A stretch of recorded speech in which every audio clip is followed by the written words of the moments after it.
before the oceans, before the mountains, before the stars scattered themselves across the heavens. There was only silence. Not the silence of an empty room. Not the silence that follows the end of sound. But a silence so complete that nothing yet existed to disturb it. No wind. No fire. No earth beneath unseen feet. No sky stretching endlessly overhead. There was no above, no below, no beginning, no ending. Only the vast and shapeless void the Greeks would one day call chaos. Not chaos in the mortal sense. Not disorder or destruction, but emptiness itself. A space beyond form, beyond time, beyond thought. Even the gods had not yet imagined themselves into existence. The universe remained asleep within nothingness. And for an eternity without measure, the void endured alone. Then something changed. Not suddenly, not violently, but quietly, as if existence itself had taken its first breath somewhere within the endless dark. From chaos emerged the first primordial forces, ancient beings tied not to kingdoms or worship, but to the foundations of reality itself. The first truths of existence given shape. Among them came Gaia, the earth, solid and eternal. Then came Tartarus, the abyss beneath creation. And after them came something softer, something quieter, yet infinitely more mysterious. Darkness itself awakening into consciousness. Nyx, night, not simply a goddess, not merely a ruler of shadows, but the living embodiment of the dark unknown stretching across creation before the stars were born. Nyx did not arrive with thunder. She did not command armies. No great war announced her existence. She emerged silently from the void as though she had always been waiting there unseen. And with her arrival, the universe changed. For the first time, existence understood obscurity, distance, stillness, the hidden spaces between things. Nyx moved through the newborn cosmos like drifting shadow across endless water. And wherever she passed, light seemed to retreat instinctively before her. Even in those earliest moments, there was something unsettling about her presence. Not evil, not cruel, but ancient in a way that made all future beings seem temporary beside her. She belonged to a reality older than civilization. Older than Olympus, older even than memory itself. There were no mortals yet to fear the dark. No cities yet to disappear beneath nightfall. But the concept of night had entered existence. And once born, it could never again be removed. Around Nyx, the universe remained dim and unfinished. The first stars had not yet ignited. The heavens stretched empty and cold. Only fragments of creation drifted through the endless blackness. Yet Nyx seemed entirely at peace within it, because the darkness was not foreign to her. It was her nature. The void did not frighten Nyx.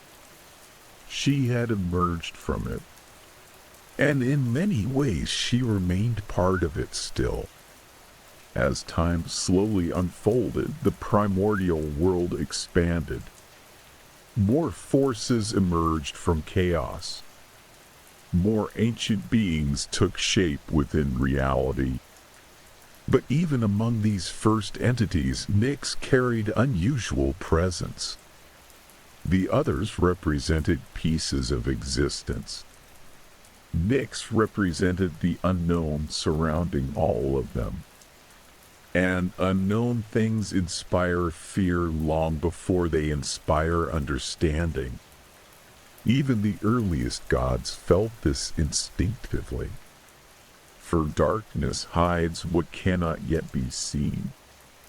And what cannot be seen allows imagination to become limitless. Nyx wandered the edge of creation alone. No throne awaited her. No kingdom needed to be conquered. The night itself became her dominion naturally. Silent, infinite, unavoidable.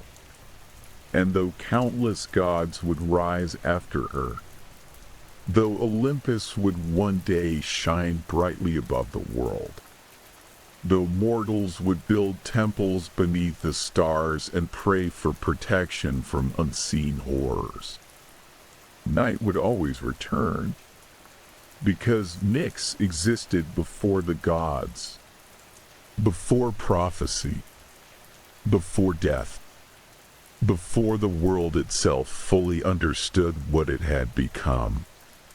And somewhere within the endless silence of the primordial dark, the first true night began to fall across existence. In the ages before Olympus rose above the heavens, before mortal kingdoms covered the earth with fire and stone, the universe remained young. Creation still unfolded slowly across the endless void. The stars had begun to awaken one by one across the darkness. Cold lights scattered through infinity like distant memories not yet understood. And through all of it moved Nyx. Silent, ancient, unreachable. She drifted across the newborn cosmos without throne or temple. No prayers followed her. No songs honored her existence. For there were not yet mortals capable of naming what she represented. But even unnamed forces shape reality. And Nyx shaped it profoundly. Where she moved, darkness gathered naturally around her. Not violent darkness, not destruction, something deeper. A stillness that swallowed noise and softened the edges of creation itself. The first mountains rose beneath shadow. The first oceans reflected black skies untouched by dawn. The universe slowly learned what it meant to become quiet. Other primordial beings emerged alongside her. Erebus existed beside the depths of darkness. Gaia expanded into the foundations of the earth. Ancient powers spread themselves through existence like roots beneath unseen soil. Yet Nyx remained different from the others. The earth could be touched. The abyss could be imagined. But night remained difficult to define, because darkness hides as much as it reveals, and hidden things create uncertainty. Even the earliest gods felt this instinctively. For the first time, existence experienced limitation. The inability to fully see, to fully understand, And from that uncertainty came the earliest form of fear. Not fear of monsters, not fear of death. Those concepts had not fully entered creation yet. This was something older.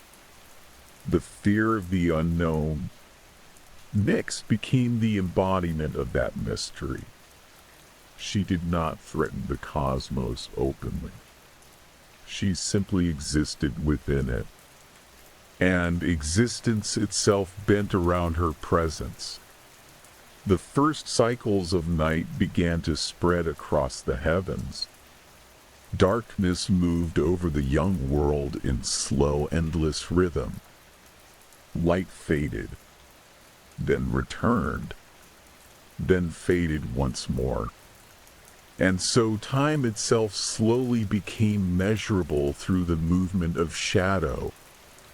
Night divided existence into moments of visibility and obscurity, wakefulness and stillness, certainty and doubt. Mortals did not yet exist to witness this transformation. But the structure of their future fears was already being created, because every creature born afterward would eventually look into darkness and wonder what waited inside it. Nyx wandered alone through these endless early ages, not isolated in the mortal sense, for loneliness requires the memory of companionship. And Nyx had existed before companionship itself. Still, there was distance around her, a separation even the primordial beings seemed to respect. She was ancient in a way difficult to comprehend, a force not easily controlled, not easily challenged, and never fully understood. As the universe continued expanding, the stars grew brighter. The heavens slowly transformed into something magnificent. Yet no matter how much light appeared, night always returned.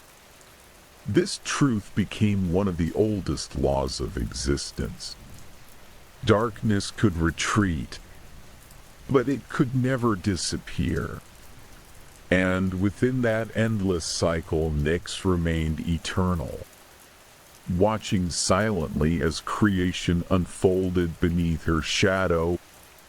The earliest gods would one day wage wars for dominion. The Titans would rise. Olympus would eventually crown its rulers. Mortals would build civilizations beneath the sky. But all of them would live beneath a force older than memory itself.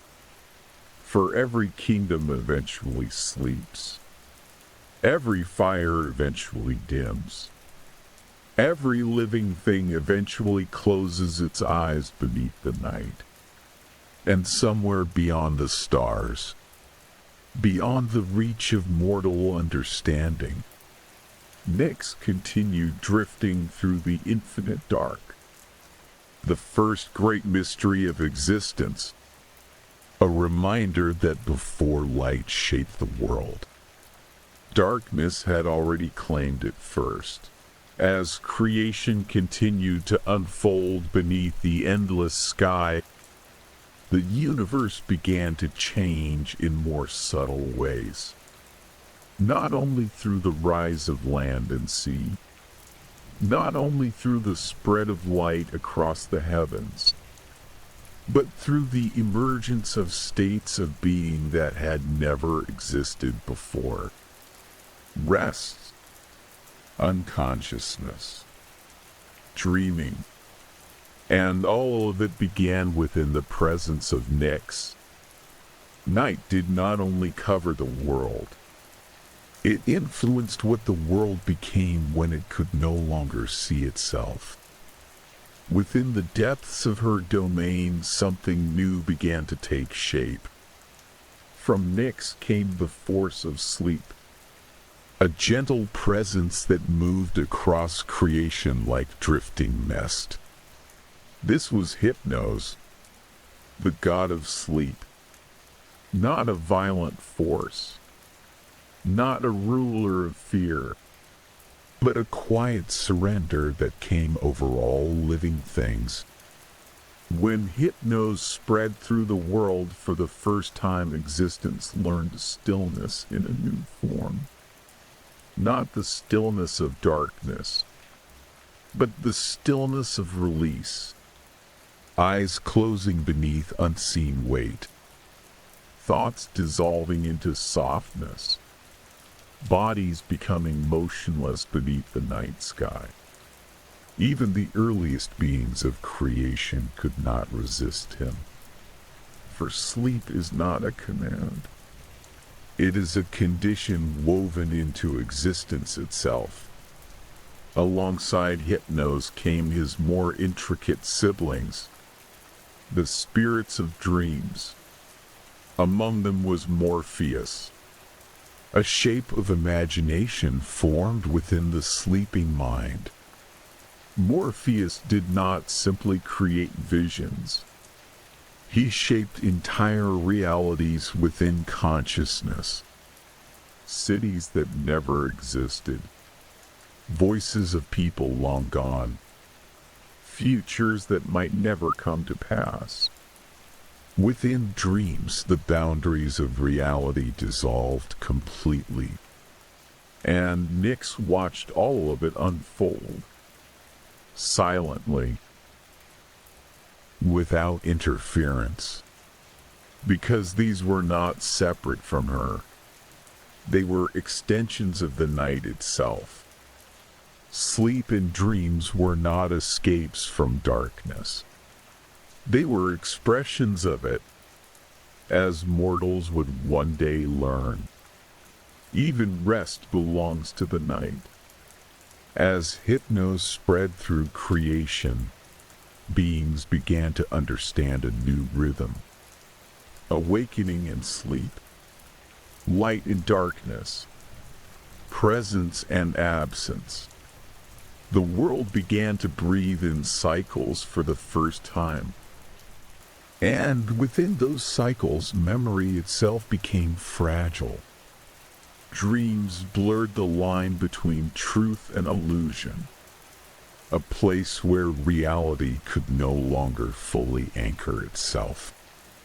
Nyx moved through these early systems of existence like a quiet observer of unfolding design. She did not force sleep upon creation. She allowed it to arise, because night does not dominate by violence. It simply becomes inevitable. And what is inevitable requires no command. As time advanced further into the structure of existence, more beings began to emerge from Nyx's presence. Not all gentle, not all peaceful, but all essential. Because from night comes not only rest, but everything hidden within rest.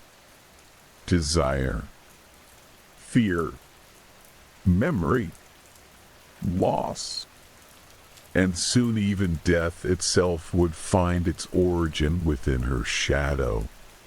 But before that arrival, before the final stillness entered creation, the universe experienced something softer. The fragile boundary between waking and dreaming. A state where reality was not yet fixed. Where existence could still shift and change without warning. In that space, the first mortals would one day find both comfort and terror. Comfort in escape. Terror in illusion. And Nyx remained the silent source of it all, watching as consciousness itself learned how to leave the waking world. Not permanently, but enough to glimpse something beyond it. Something shaped in darkness. something waiting within the folds of night. As the cycles of night and sleep settled into the structure of existence, the universe began to develop its most profound and irreversible truth. Nothing that begins can remain forever. Within the shadow of Nyx, a new force emerged. Not sudden, not violent, but absolute in its certainty. From night came the embodiment of ending. Thanatos, death, not destruction in the sense of chaos or war, not the violent collapse of matter, but the quiet separation of existence from itself. Thanatos did not arrive with sound. There was no eruption of force, no visible change in the fabric of the cosmos, only a realization spreading slowly through all things that life would not continue indefinitely. Where Hypnos brought sleep, Thanatos brought final sleep. Where dreams offered escape, death offered permanence. Even the earliest beings of creation understood this instinctively, because in a universe shaped by change, something unchanging becomes terrifying. Nyx did not resist this emergence. She did not shape it into something else, for death was not an accident within her domain. It was an extension of it. Night always contained endings. Every dusk promised disappearance. Every shadow hinted at absence. Thanatos moved through existence quietly, following the same paths that sleep once traced. But where sleep returned beings to waking life, death did not. It completed the cycle without return. The first time existence fully understood Thanatos, there was no witness in the human sense, no civilization to record the moment, no language to describe it, only the quiet realization embedded into reality itself. That consciousness could cease permanently. And once that understanding entered creation, it could never be removed. Even the gods would one day be forced to acknowledge it. For immortality among divine beings is not absence of death. It is resistance against it. But resistance does not erase the concept. It only delays its influence. Nyx remained the origin of this truth, not as a destroyer, but as a source. Because night does not only conceal, it concludes. And within that conclusion lies the foundation of mortality. As Thanatos spread quietly through existence, the world began to change in ways that would later shape all living beings. Life gained urgency. Meaning became tied to impermanence. And existence itself became something precious precisely because it could end. Yet in those earliest ages there was no grief attached to death. No mourning, no memory of loss, only the unfolding of structure within the cosmos, the universe learning its own limits. And Nyx watched as that understanding settled into reality, silent as always, unmoved, unchanging. Because even death does not stand outside of night. It exists within it. And so the first ending became part of the first darkness. a truth older than gods, older than time, older than everything that would one day try to escape it. In the earliest layers of existence, before kingdoms of gods had fully defined their boundaries, the universe was still learning what it meant to exist in balance. Light and darkness had not yet become enemies. And within that fragile equilibrium, something deeper continued to unfold from the essence of Nyx. Night was no longer only a presence that covered creation. It had become a generative force, a silent origin point from which unseen principles of existence emerged. Not chaos in the sense of disorder, but complexity that could not yet be named. Nyx moved through the expanding cosmos as she always had, without urgency, without resistance. Yet everywhere her presence reached, reality began to take shape in new and irreversible ways. It was as if night itself was not passive darkness, but a vast reservoir of hidden laws waiting to surface. From that depth came the first of her children, not born in the way mortals would later understand birth, but manifested as expressions of what darkness contained. The first of these was Eris, strife.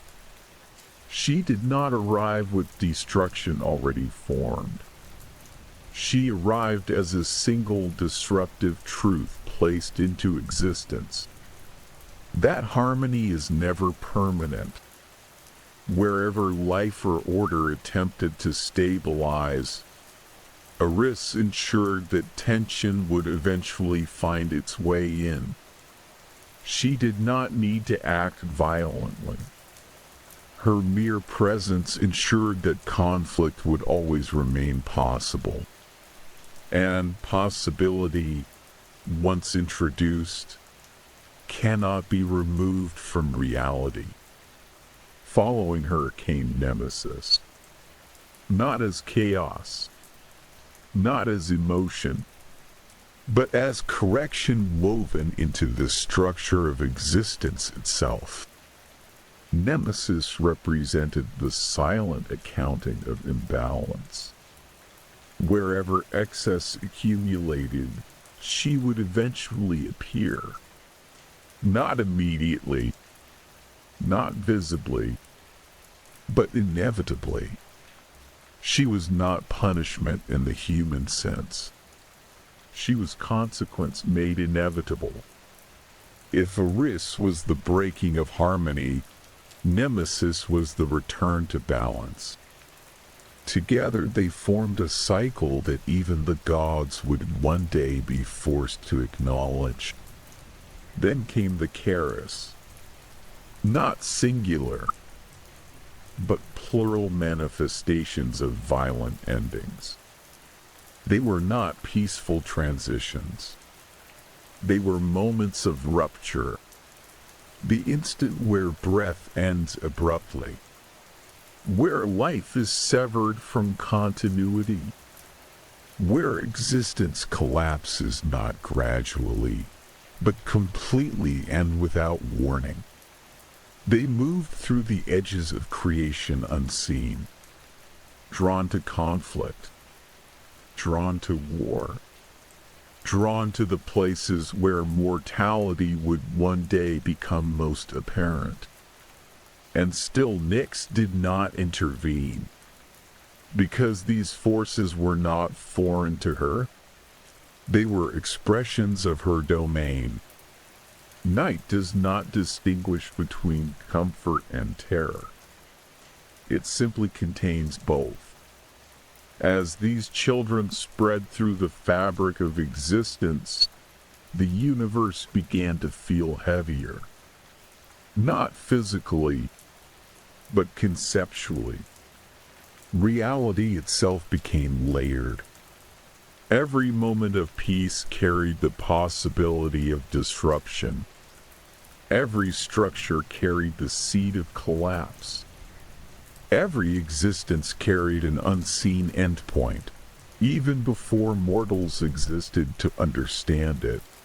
The framework of their future suffering had already been established, and all of it traced back to night, to the silent origin from which these principles had emerged. Far beyond the reach of mortal comprehension, the cosmos continued to expand. And as it expanded, so too did the influence of Nyx and her unseen offspring. Not as rulers competing for dominion, but as foundational forces embedded into the structure of reality itself. Even the future Olympian gods, who would one day claim authority over sky and sea, would inherit a world already shaped by these deeper truths. They would name themselves bringers of order, but order would always rest upon older foundations. Beneath every law, beneath every decree, beneath every throne built in divine light, there remained the silent architecture of night, and Nyx continued to exist within it all, unmoved, unchallenged, unchanging, not because she ruled over everything, but because everything already existed within what she represented. And in that stillness, darkness continued to give birth to the unseen laws that would define all existence to come. As the ages of creation continued to unfold, the cosmos entered a new order. The primordial forces still existed. The older beings still remained. But above them rose a new generation of divine rulers. The Olympians. Among them, none was greater in authority than Zeus. He was the bringer of order after chaos, the wielder of thunder, the king who overthrew the Titans and claimed dominion over sky and fate alike. From Olympus, Zeus looked upon creation as something finally structured. The seas belonged to Poseidon, the underworld to Hades, and the heavens themselves to him. The world, in his mind, had been divided into balance, controlled, defined, but there remained something within existence that did not obey division. Something that had never been conquered. Something older than the Titans. Older than even the memory of war itself. Nyx. Night. Zeus knew of her. All gods did. But knowing of Nyx was not the same as understanding her. She did not rule a domain in the way Olympus understood rule. She did not govern subjects or enforce laws.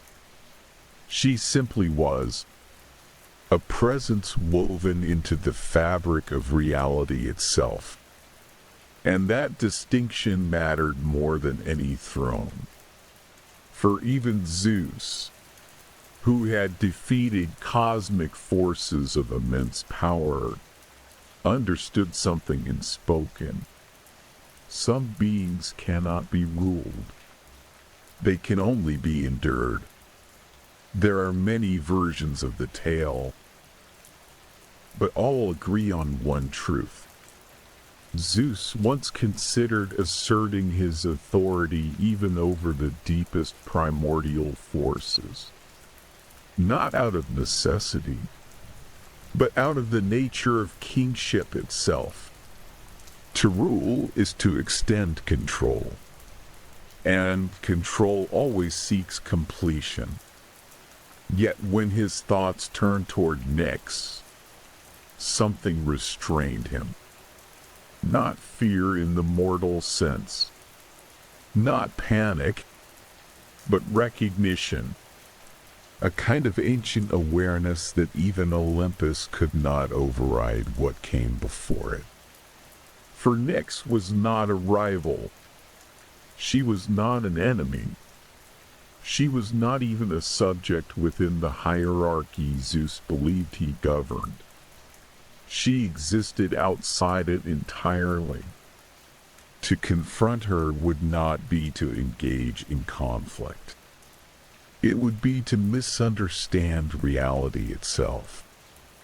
And so Zeus did something rare, something almost uncharacteristic of the king of gods.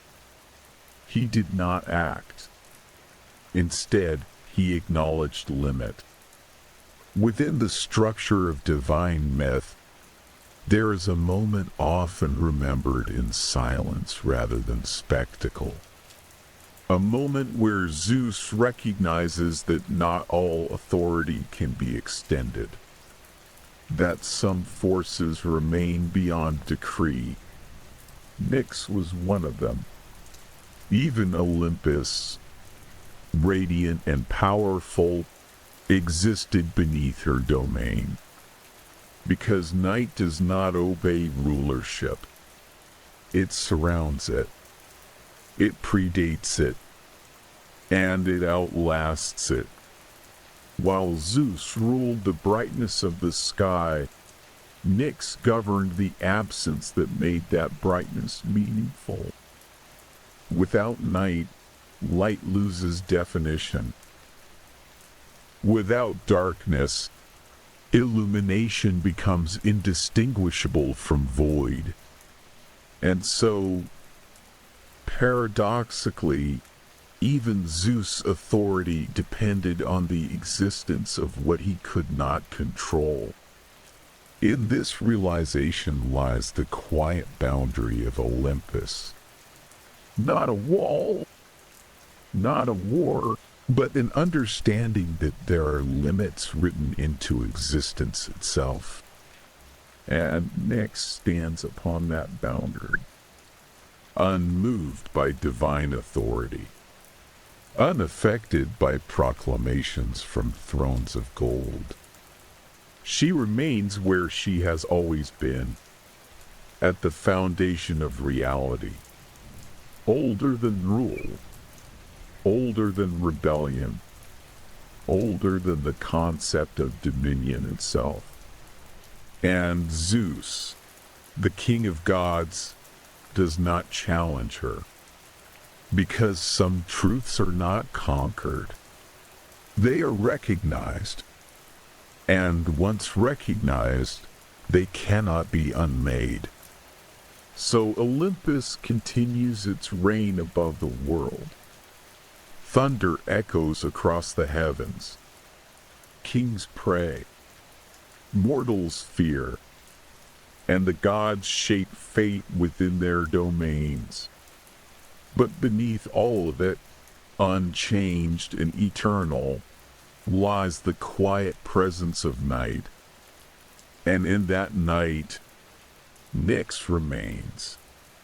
Not as opposition, not as threat, but as the original condition of existence. The silence from which even divine authority must eventually return.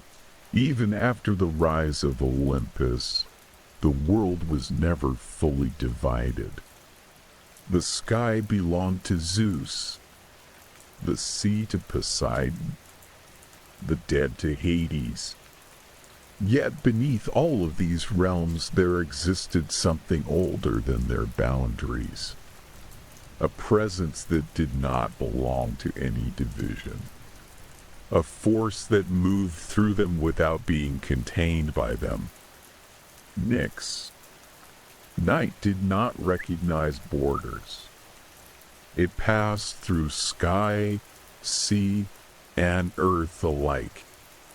And in the deepest places where existence thinned, night became most concentrated. It was here, along the quiet threshold of being and unbeing, that Nyx's influence touched the underworld most clearly. Not as ruler, not as intruder, but as origin. For even the realm of the dead exists within night's structure. It is only within darkness that endings feel complete. Within light, death would appear unfinished, incomplete. But within night, it becomes natural, final, absolute. The underworld itself was shaped by this understanding, a place where souls descended not in chaos, but in order, where existence folded inward upon itself, returning to stillness. Nyx did not govern this realm directly. That role belonged to Hades, yet her presence lingered at its edges, in the quiet spaces between judgment and arrival, in the silence that followed the crossing of rivers no living being could return from. Even the river of forgetting, Lethe, felt like an extension of her domain. For forgetting is another form of darkness, not destruction, but absence of memory. And absence is where Nyx always resides. Within the underworld, time itself behaved differently. Not stopped, but softened. Events did not unfold forward with urgency. They settled, like sediment sinking into still water. Souls moved through this realm without resistance, as though drawn by something older than will. And above it all, in the world of the living, mortals remained largely unaware that even their final destination was still shaped by night. Yet among the gods, there were those who understood that even in death, Nyx was present, not as a judge, not as a queen, but as the environment in which all endings naturally occur. The underworld did not resist her influence. It did not need to, because it already functioned according to the same principle. That all things eventually return to silence. That consciousness eventually yields to absence. That existence eventually folds back into stillness. In the deepest interpretations of myth, Nyx is sometimes described as one of the few primordial beings whose influence extends beyond Olympus without confrontation. Not because she conquers other domains, but because other domains exist within the conditions she represents. Even the gods of the dead acknowledge this in their silence. For there are truths that do not require enforcement, only recognition. And Nyx is one of them. As the ages continued, the underworld filled with countless souls, kings and beggars, heroes and forgotten names, all of them moving through the same eternal descent. And above them, life continued to burn brightly in the world of mortals. Yet every life, no matter how radiant, carried within it the certainty of return, not to Olympus, not to glory, but to night. And so Nyx remained connected to everything that was, everything that had been, and everything that would eventually cease. Not as presence that intervenes, but as the boundary that cannot be crossed without consequence. The final horizon of existence itself. As time moved forward through the ages of gods and mortals, existence became increasingly structured. Olympus rose as a symbol of order. Cities were founded beneath divine signs. Kings claimed legitimacy through prophecy and favor, and mortals began to believe the world was shaped primarily by the will of the gods above. Yet beneath all of this structure, something older remained unchanged. Nyx still existed as she always had. Not above, not below, but everywhere absence could be felt. And over time, something strange began to happen within creation itself. Mortals began to understand night not only as darkness, but as experience. They learned to fear it, then to respect it, then, in quieter moments, to find comfort within it. Night became more than a condition of the world. It became a mirror of consciousness. When light faded and silence spread across the land, mortals were forced inward, into thought, into memory, into uncertainty. And within that uncertainty, the first true philosophical ideas began to form. What is hidden is not always dangerous. What is unseen is not always absent. What is dark is not always evil. These realizations did not come from temples or gods. They came from experience itself. And at the origin of that experience stood Nyx. Not as teacher, but as presence that made such reflection possible. Even the Olympian gods, who governed aspects of order and civilization, could not fully remove the influence of night from the world, because light defines itself through contrast. Without darkness, illumination has no meaning. Without night, day loses structure. And so Nyx became not an opposing force to Olympus, but a necessary condition for its existence.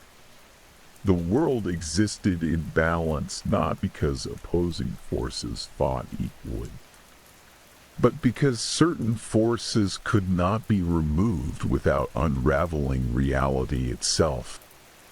Night was one of those forces. As civilizations expanded, humans built walls against uncertainty. They lit fires to resist darkness. They told stories to explain fear. They created gods of protection to guard against unseen things. But none of these actions ever removed night from the world. They only shaped how mortals responded to it. And in every shadow cast by firelight, Nyx remained present. Not threatening, not active, but unavoidable, because darkness is not something that can be defeated. It is something that must be lived within. Even the gods understood this in quieter moments. When Olympus fell into silence and the sky was no longer filled with thunder or divine movement, there was only stillness. And within that stillness, night remained constant. a reminder that existence is not defined solely by what is seen, but also by what is not. Nyx, in this sense, was not merely a primordial goddess. She was the framework through which absence becomes meaningful, through which endings gain definition, through which reality itself gains depth. And as mortals continue to live and die beneath the changing heavens, they unknowingly participated in a rhythm older than memory. Day and night, awakening and sleep, life and death, all cycles returning endlessly to the same foundational truth. That darkness is not an interruption of existence. It is part of its structure, and Nyx remains at the center of that structure, silent, eternal, unmoved by worship or fear, because what she represents does not depend on belief. It depends only on existence itself. In the end, there is no true ending in the story of night. Only continuation, only recurrence, only the endless unfolding of time beneath something that never changes. Nyx remained as she always had been since the first moment of existence.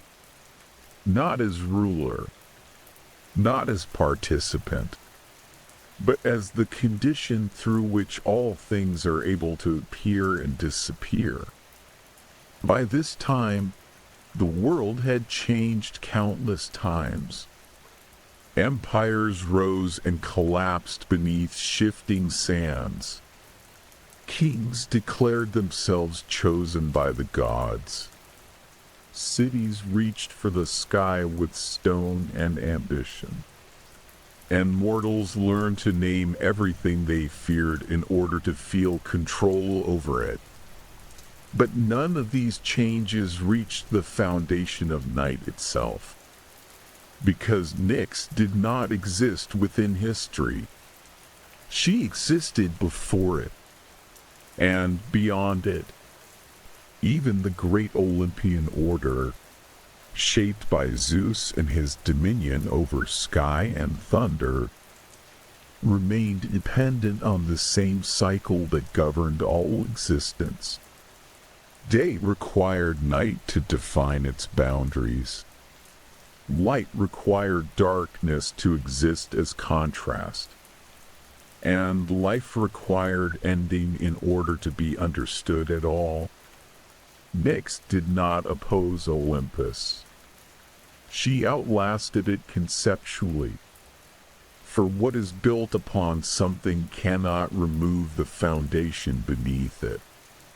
As generations passed, gods were worshipped, forgotten, and remembered again in shifting forms. Their names changed across lands and languages. Their stories adapted to new civilizations. But night remained unchanged. It did not need temples. It did not require belief. It simply continued. Every mortal who ever lived eventually experienced it. Every creature that ever opened its eyes eventually closed them again beneath its presence. And every civilization that ever burned brightly eventually dimmed under the same quiet sky. Nyx witnessed none of this as a spectator in the human sense. She did not observe with curiosity, nor judge with intent. She existed as the continuity through which all observation becomes possible. Even time itself, in its structured flow, is measured against cycles of light and darkness. And so night is not merely part of time, It is one of its oldest instruments. In the deepest sense of myth, Nyx represents something that cannot be defeated because it was never in conflict to begin with. She is not a force that seeks dominance.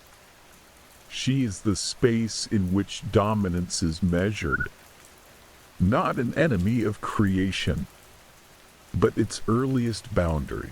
As the ages extend beyond memory, the stories of gods become distant echoes carried through mortal tradition. Some are remembered in temples, some in poems, some only in fragments of forgotten language. But night continues without interruption, stretching across every horizon, returning after every dawn, holding within itself every ending that has ever occurred and every ending yet to come. And so the story of Nyx does not conclude in triumph or defeat. It dissolves instead into permanence, because she is not a chapter in mythology. She is the condition in which mythology itself exists. The silence beneath every story, the darkness between every word, the eternal presence that remains even when everything else has been spoken into memory. And long after gods fade from worship and names are lost to time, night will still remain, not as ending, but as continuity. Not as absence, but as everything that allows existence to continue being seen.